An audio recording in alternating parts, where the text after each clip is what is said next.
ya, minta cintanya Allah, minta cintanya Allah. Ketika udah ngirim untuk suami, ngirim untuk orang tua, ngirim untuk anak, ngirim untuk saudara, selesai. Karena ngirimnya untuk Allah. Ya Allah, ini sedekah seorang istri untuk suami, seorang anak untuk orang tua, seorang ibu untuk anak. Tolong terima ya Allah, niatnya ke sana, niatnya ke Allah.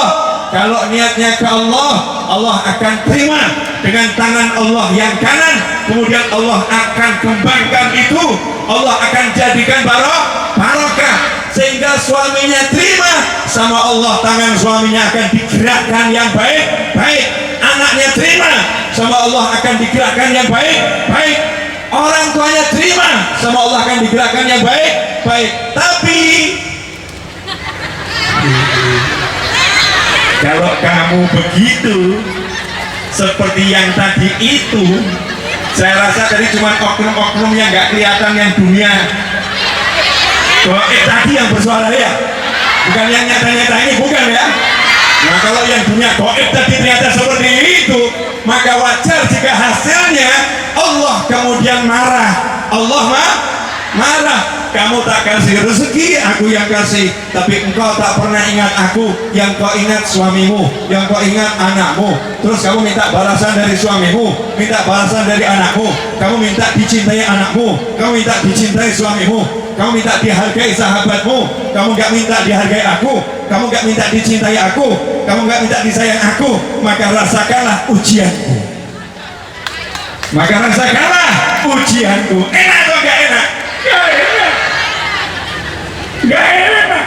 Makanya minta dicintai Allah. Kalau udah minta dicintai Allah itu enak adanya. Contoh, bapak-bapak, mas-mas, boleh kita contoh? Boleh ya? Mungkin antum pelaku, mungkin korban. Mungkin pelaku, mungkin korban. Ya oknum pelaku atau oknum korban. Mohon maaf ya. Pernah enggak sebagai suami, pulang dari kerja, kalau misalnya tinggal serumah sama istri ya, pulang dari kerja, kemudian istri ngasih kopi, kemudian antum minum, bilang, "Dik, sur, sabar ya, sabar. Saya lagi nanya yang di sana, pernah enggak bilang gitu?"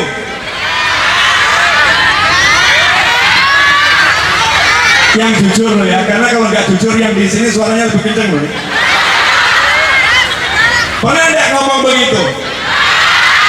Saya tambahin, "Dik, suwun," terus pegang kepalanya, "I love you." Pernah nggak? Sabar, belum saatnya bersuara ibu-ibu. The power of mak-mak ini tahan dulu.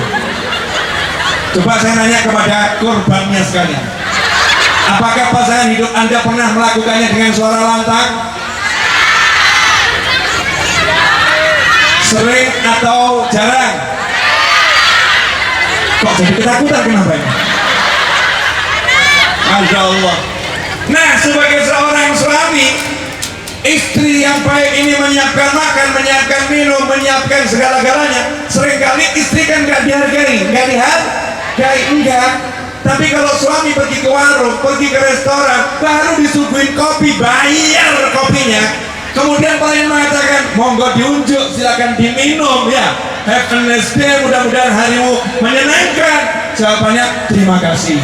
Diambilkan sendok, "Terima kasih." Diambilkan tisu, "Terima kasih." Diambilkan piring, "Terima kasih."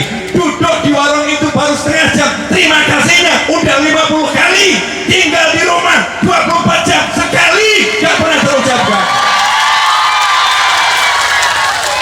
Betul begitu?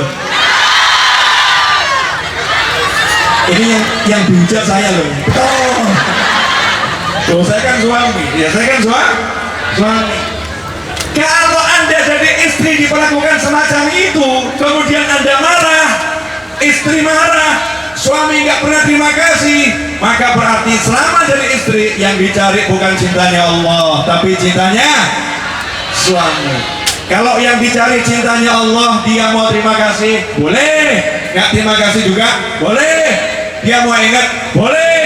Dia nggak ingat, boleh. Yang penting aku selalu ingat terima kasih sama suami, karena Allah yang suruh aku. Yang penting aku selalu ingat cara berbuat baik pada suami, karena Allah yang suruh aku. Yang penting aku ingat bagaimana caranya jadi ibu, karena Allah yang suruh aku. Yang menguasai kehidupan bukan suamiku, bukan orang lain, tapi Allahku. Kalau udah begitu cara hidup, hati akan tenang, hati akan nyaman, hati akan damai, nggak ada nestapa, nggak ada keluh kesah. Jadi problem kebanyakan orang zaman sekarang karena hatinya nggak ke Allah, tapi hatinya kepada selain Allah. Jelas sampai di sini? Oke, sekarang kita kembali. Putus asa karena asanya bukan kepada Allah. Saya ambil contoh orang-orang yang asanya ke Allah, boleh ya? Semua tahu Pak, semua ngerti, dan semua sudah pernah membaca kisah ini, tapi mungkin nggak menyadari. Bismillahirrahmanirrahim. Ya boleh duduk sebentar. Merasakan ini loh panggungnya. Iya, merasakan panggungnya. Biar bagian syutingnya juga nggak stuck. Tiba-tiba harus merubah kamera, betul kan ya? Sehingga nggak ngelamun, ya tidak nggak ngelamun. Yang di belakang juga biar untuk dangak titik, sehingga waktu ngantuk hilang, betul ya? Itu teknik untuk istirahat tapi banyak alasan. Lanjut. Masih ingat kisahnya 3 manusia yang terjebak di dalam gua tertutup batu ketika istirahat? Masih ingat? Itu kisah terjadi sebelum Nabi Muhammad SAW, tapi yang menceritakan Nabi Muhammad SAW. Berarti kisah ini pasti betul. Ya, kisah ini pasti betul. Ada gua, ada 3 orang masuk ke sana, istirahat, berteduh. Lagi istirahat teduh, tiba-tiba ada longsor, batu jatuh, nutup pintu gua. Hasilnya 3 orang yang badannya besar ini berusaha. Yo, berubah kamera lagi toh. Maaf ya, maaf. Ngerjain tim kamera. 3 orang ini ya, 3 orang ini kemudian dengan kekuatan dorong batu. Logikanya kalau batu nutup ya didorong, benar, dengan kekuatan. Logikanya begitu. Maka wajar ketika ada masalah kemudian menggunakan, bukan mengandalkan, menggunakan, bukan mengandalkan. Ingat-ingat ya, menggunakan akal, bukan mengandalkan akal. Menggunakan ilmu, bukan mengandalkan ilmu. Menggunakan cara, bukan mengandalkan cara. Maka dikasih akal sama Allah Ta'ala, dikasih ilmu. Kalau ada batu ya kamu berdiri, kamu sikirkan, didorong. 3-tiganya dorong. Batunya tidak bergerak, batunya tidak bergerak. Kalau mengandalkan akal, bukan menggunakan akal. Kalau mengandalkan akal maka akan putus asa. Udah, saudaraku bertiga, mari kita duduk berpikir, siap-siap dijemput Israil alaihissalam. Kita duduk zikir biar matinya husnul khotimah. Kita duduk zikir biar wafat kita, meninggal kita itu indah. Bahkan mungkin mari kita bergandengan tangan kalau suatu saat ditemukan jasad kita indah luar biasa. Ini namanya orang mengandalkan akal dan kekuatan. Tapi orang yang mengandalkan Allah Subhanahu wa Ta'ala gak putus asa, gak putus asa. Menurut akal gak ada solusi. Menurut akal kenyataan di hadapan mata ini membuat putus asa. Tapi karena dia mengandalkan Allah, bukan mengandalkan akal dan usaha yang dibimbing oleh akal normal, maka ia pun berkata, ya Allah, hamba pernah suatu hari punya nafsu yang sangat tinggi kepada seorang wanita yang cantik jelita dan dia masih saudara hamba. Dia saya rayu nggak pernah mau, sampai akhirnya dia punya hutang dan dia butuh uang. Dia pun karena terpaksa akhirnya minta dibayar dan dia mau melakukan yang engkau haramkan. Saat dia sudah saya bayar, saya kumpulkan uang, dan uang itu uang saya yang terakhir yang saya miliki. Setelah saya kumpulkan dan akhirnya dia saya majak berdua, dan dia ingat sama Allah dan mengatakan, takutlah kamu kepada Allah, jangan buka ini kecuali dengan yang halal. Maka saya ingat sama engkau ya Allah, saya tinggalkan perempuan itu dan uangnya saya serahkan sama dia. Saya pergi dan saya takut sama kamu ya Allah, kalau itu karena kamu ya Allah, tolong hamba ya Allah. Kalimat tolong hamba bisa menggeser batu beberapa sentimeter. Oke. Saya mau nanya, pakai traktor, pakai tali, didorong sama semua jamaah, siapa yang dorong? Allah yang dorong. Caranya ya Allah yang tahu. Jangan banyak nanya sama Allah, ya Allah tadi yang dorong siapa, caranya bagaimana, kok geser, malaikat atau jin atau gimana, atau batunya jalan sendiri. Gak usah dipikir, gak usah diurus. Itu ranah Tuhan, bukan ranah manusia. Itu wilayahnya Allah, bukan wilayah kita. Wilayah kita doa silahul mu'min. Doa adalah senjatanya mu'min. Doa minta sama Allah. Belum bisa, belum cukup, karena amal yang dia andalkan itu, amal yang diandalkan kan ke Allah, namanya amal ke Allah. Kalau mengandalkan amal berarti mengandalkan Allah, mengandalkan sedekah berarti mengandalkan Allah, mengandalkan maulid simtudura berarti mengandalkan Allah, mengandalkan sholawat tibil qulub berarti mengandalkan Allah, mengandalkan sholawat nariyah berarti mengandalkan Allah, mengandalkan sholawat munjiah berarti mengandalkan Allah, mengandalkan sodakoh berarti mengandalkan Allah, mengandalkan silaturahim berarti mengandalkan Allah, mengandalkan birrul walidain berarti mengandalkan Allah. Karena itu semua amalan yang diperintah oleh Allah. Yang kedua ngomong, saya punya ibu, ya saya punya ibu, saya bukti sama ibu saya, singkat cerita begitu ya, tolong bergeser. Yang satu, saya punya karyawan, pernah nitipkan gajinya ke saya, dia pergi, gajinya saya kerjakan jadikan modal, akhirnya berkembang jadi kambing satu lembah. Suatu hari dia datang minta upahnya, saya katakan itu semua kambing milik kamu. Akhirnya semua diambil, saya nggak dikasih sisa, saya nggak dikasih bayaran. Ya Allah, saya ikhlas. Karena 3 orang ini berdoa berjamaah, hasilnya batu bergeser, ketiganya bisa keluar selamat. Pertanyaan saya, selesainya masalah pakai yang diandalkan atau pakai Allah yang diandalkan? Allah yang dia andalkan. Berarti kalau mengandalkan Allah itu enak atau enggak enak? Karena mengandalkan Allah 24 jam dimanapun dan kapanpun bisa. Dan masing-masing kita punya sesuatu yang bisa kita andalkan. Kalau kita pernah misalnya bantu orang tua kita pernah bantu teman kita, boleh ngomong sama Allah, jangan ngomong sama teman. Ingat loh, dulu kamu saya yang bantu, jangan ngomong sama keponakan kita, paman kita, bibi kita, kamu gak ingat ya dulu yang bantu saya, dulu yang nolong saya, kamu gak ingat. Jangan ngomong semacam itu. Ikhwani rahimakumullah. Kurang 18 menit lagi ya, 18 menit lagi. Nah, perlu saya jelaskan bahwasanya waktu bukan milik saya, waktu bukan milikmu, waktu diatur panitia. Panitia mengatur waktu itu nggak mudah karena harus membagi dengan banyak hal, semuanya untuk manfaat kita bersama. Paham? Ya, biar nanti semuanya barokah, dapat manfaat yang besar. 18 menit insya Allah saya maksimalkan. Itu kisah pertama udah jelas?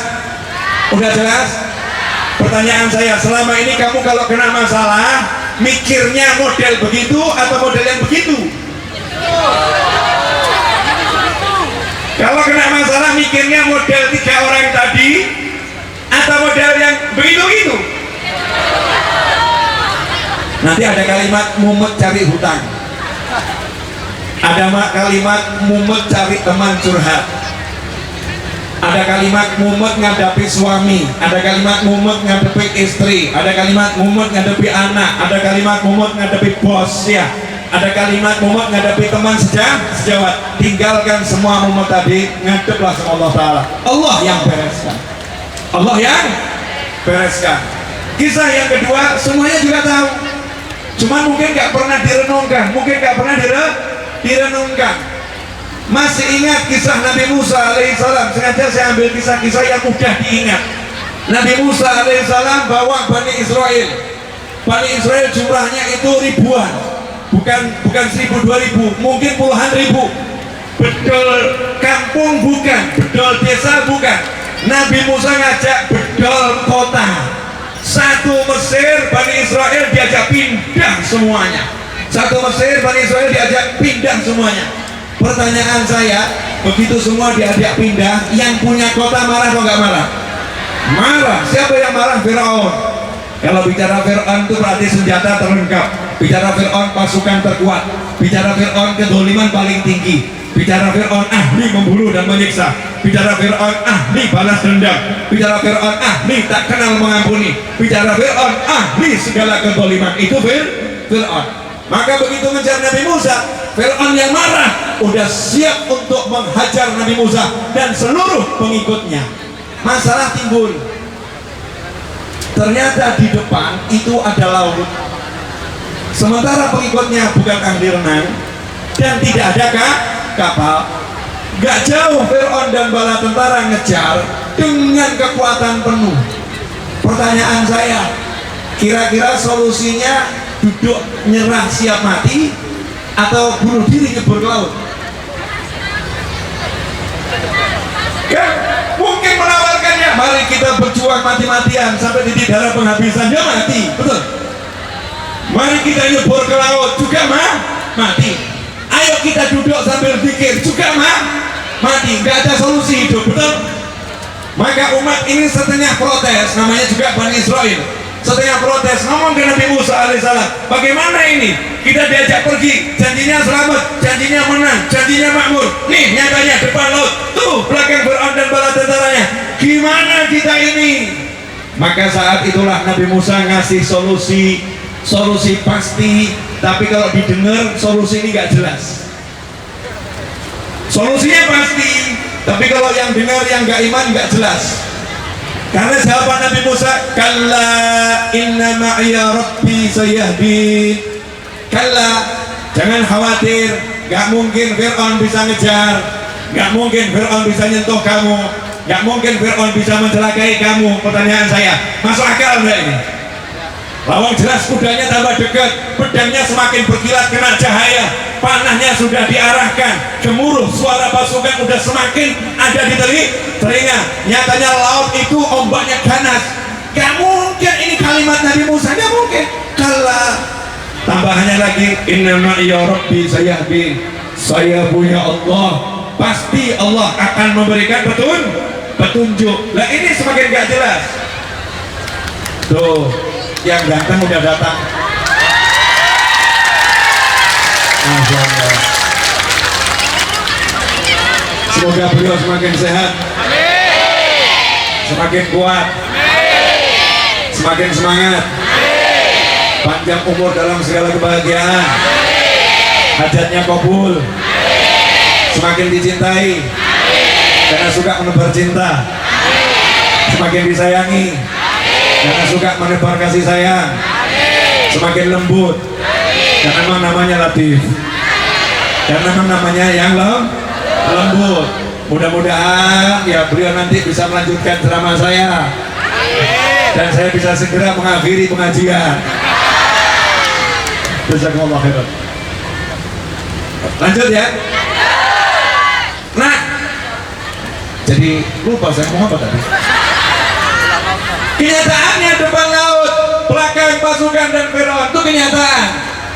Janjinya Nabi Musa, kalla, gak mungkin Fir'aun bisa ngejar, gak mungkin laut bisa menenggelamkan, gak mungkin.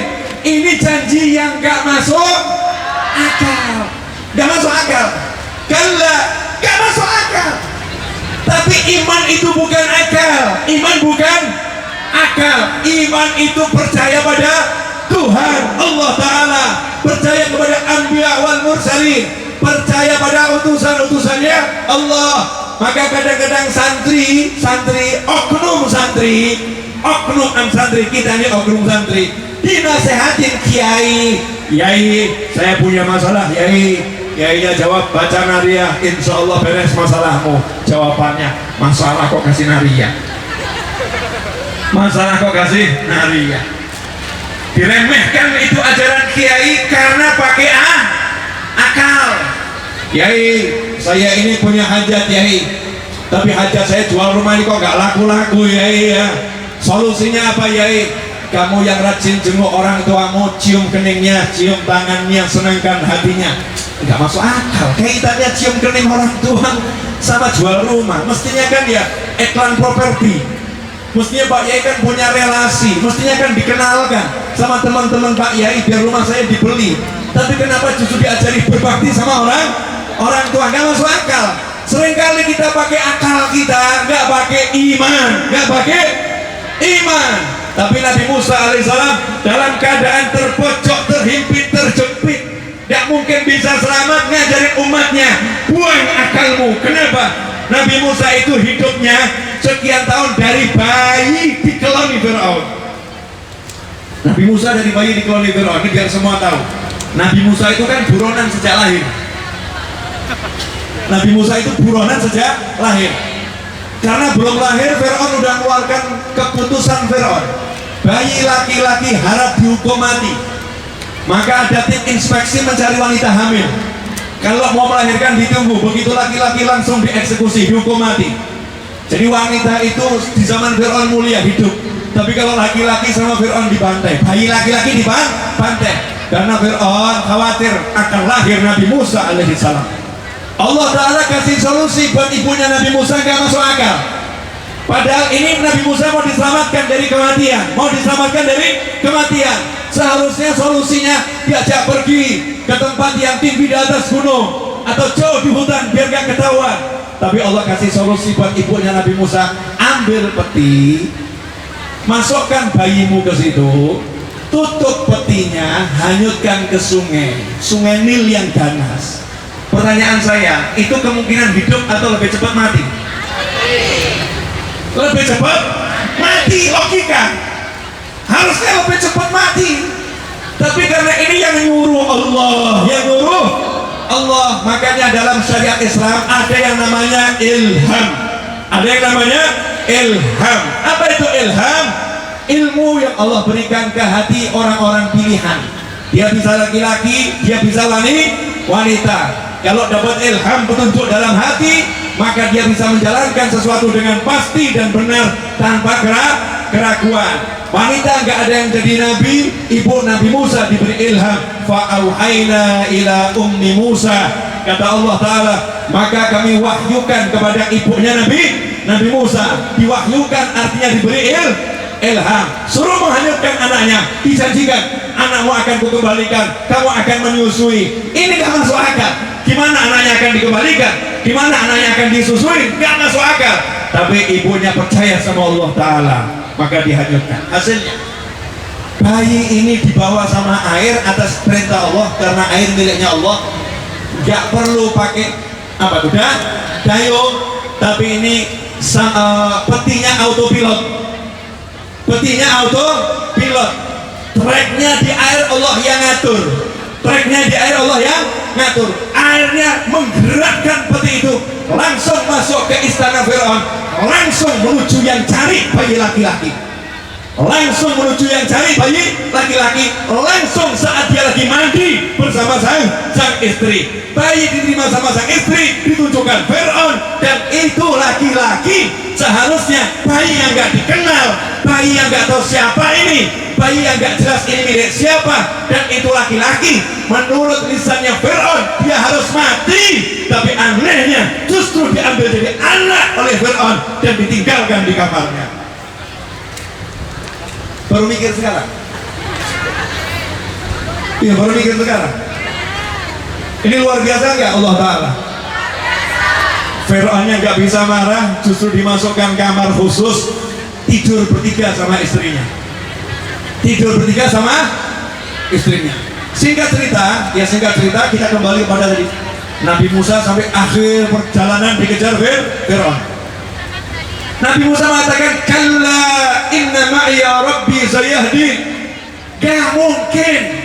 Kalimat gak mungkin ini didengar Bani Israel ya menyakitkan. Lalu jelas dekat, jelas laut dibilang gak mungkin, apalagi tambah informasi gak jelas menurut yang gak iman.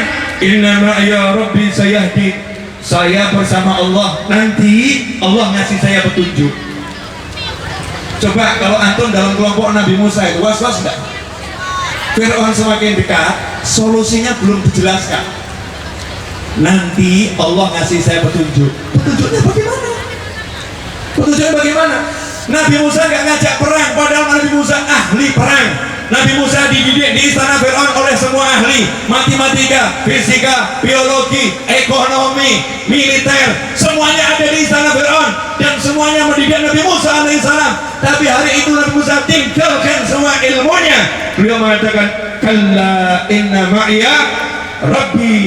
Karena dihitung kalau pakai ilmu militer nggak mungkin menang, pakai ilmu strategi nggak mungkin menang, pakai ilmu adu jotos nggak mungkin menang. Padahal kita harus berpikir menang, bukan berpikir kalah. Maka Nabi Musa langsung minta petunjuk sama Allah. Ya Allah, ini semua nggak bisa memenangkan kami, tolong beri petunjuk. Allah katakan, saya hadir. Nanti dia Allah akan ngasih petunjuk. Dalam kondisi seperti itu Nabi Musa tenang. Makanya kalau kamu udah diajarin kiai, amalkan ini, nanti ada solusi. Jangan bilang udah kurang sehari kok belum ada solusi, kurang 5 hari kok belum ada solusi, kurang 3 jam kok belum ada solusi. Saya pernah mengalami semua itu. Kurang 1 jam belum ada solusi, tapi pada detiknya solusinya terjadi. Yakin sama Allah. Maka pada detiknya Fir'aun semakin dekat. Allah ngasih solusi yang gak masuk akal, ngasih solusi yang mustahil, ngasih solusi yang gak relevan. Apa itu? Dah, tongkatmu pukulkan ke laut. Bukan didatangkan angin ya untuk membuka laut, bukan didatangkan malaikat untuk menghajar Fir'aun, bukan didatangkan serangga atau katak seperti sebelumnya untuk mengganggu Fir'aun. Enggak. Allah bilang ke Nabi Musa alaihissalam, pukulkan tongkatmu ke laut. Lautnya akan terbelah. Laut terbelah. Pertanyaan saya, selesai masalah? Belum. Kira-kira mbak-mbak dan mas-mas berani nggak jalan, lihat kanan laut, lihat kiri laut, dan laut ini baru saja kelihatan terbuka? Ada nggak was-was kira-kira? Nah, nanti kalau nutup lagi gimana? Tengah-tengah jalan rumah belum lagi gimana ini? Kita akan tenggelam semua. Kita akan tenggelam semua.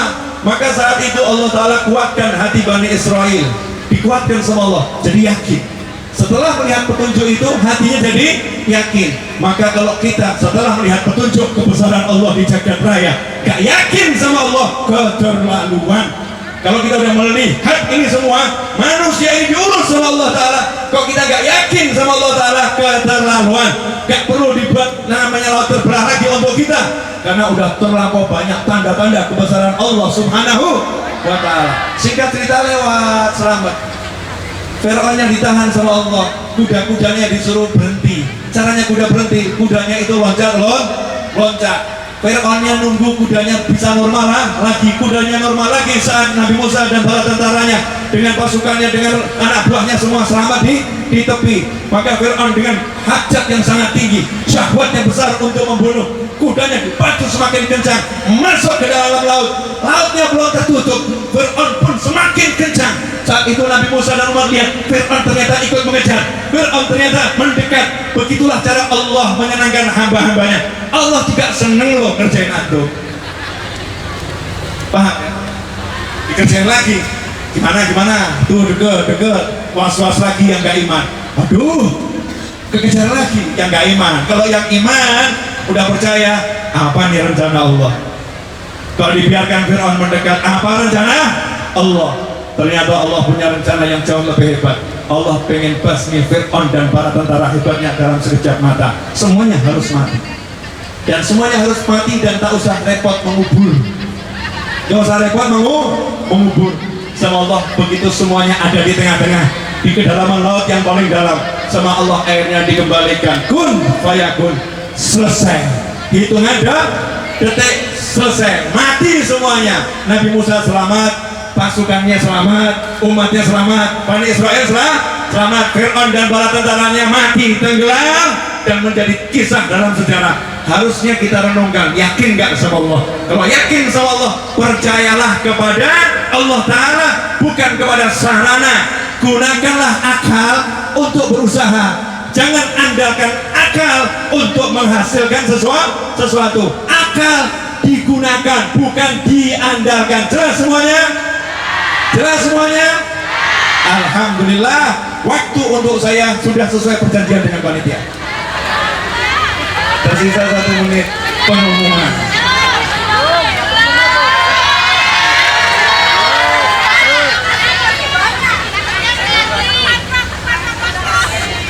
Oke. Nanti saya mau ngajak semuanya break baca sholawat. Ada panitia yang akan menggalang dana infak untuk acara tabligh akbar hari ini ya. Jadi ada yang ikut ambil buat panitia, ada panitia yang keliling, ya. Niatkan itu untuk Allah, biar dikembalikan sama Allah berlipat-lipat dan bentuknya beraneka ragam. Nanti sebentar lagi. Nah sebelum itu saya mau kasih pengumuman boleh? Kalau antum pengen belajar lebih lanjut bersama saya udah siapkan fasilitasnya mudah.